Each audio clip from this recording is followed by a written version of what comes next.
നമസ്കാരം. ഇന്ന് അഷ്ടലക്ഷ്മി പൂജയുള്ള ദിവസമായിരുന്നു. മലയാള മാസത്തിലെ 4ാമത്തെ ഞായറാഴ്ചയാണ് പൂജ. അതിനുള്ള പത്മവും ഇട്ട് കഴിഞ്ഞ് ഒരു 12 ലിറ്റർ പാലിൻ്റെ പാൽപ്പായസവും. ഇത് റെഡിയാകുമ്പോഴത്തേക്ക് ഉഷപൂജ കഴിഞ്ഞ് വരാം. നാലമ്പലത്തിന് പുറത്ത് മണ്ഡപത്തിലാണ് പൂജ നടക്കുന്നത്. അവിടേക്കുള്ള സാധനങ്ങൾ എടുപ്പിച്ച് കഴിഞ്ഞ് ബാക്കിയുള്ള ജോലികൾ ഒതുക്കിയപ്പോഴത്തേക്ക് ഉച്ചപൂജയ്ക്കുള്ള സമയമായി. എല്ലാവരും പൂജയ്ക്ക് ഇരിക്കുന്നത് കൊണ്ട് തന്നെ കുറച്ച് പേരെ ഉള്ളായിരുന്നു അകത്ത്. അങ്ങനെ പൂജയും ആരതിയും കഴിഞ്ഞ് പുറത്ത് പൂജ നടക്കുന്നിടത്തേക്ക് പോകണം. അവിടെ ഇനി കുറച്ച് പരിപാടികളുടെ ബാക്കിയുണ്ട്. അങ്ങനെ പുറത്തേക്ക് ഇറങ്ങാൻ പോയപ്പോഴാണ് കണ്ടത് ഇന്ന് പൂജക്കാർക്ക് കൊടുക്കാനുള്ള പ്രസാദം പാക്ക് ചെയ്ത് വെച്ചേക്കും. ഇന്ന് ആളിത്തിരി കുറവായിരുന്നു.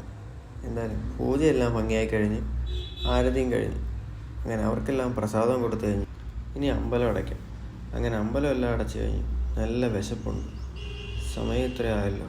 അങ്ങനെ ഭക്ഷണം കഴിഞ്ഞ് ഒരു 5 മിനിറ്റ് ഇരുന്നിട്ട് പോകാം. ഇരുന്നിരുന്ന് ഉറക്കം വന്നപ്പോഴത്തേക്കും പോകാമെന്ന് കരുതി പുറത്തേക്ക് ഇറങ്ങുമ്പോൾ ഇവനാണ് ഓടടാ ഓട്ടം. ഇന്നത്തേക്ക് ഇത്രയേ ഉള്ളൂ. ബായ്.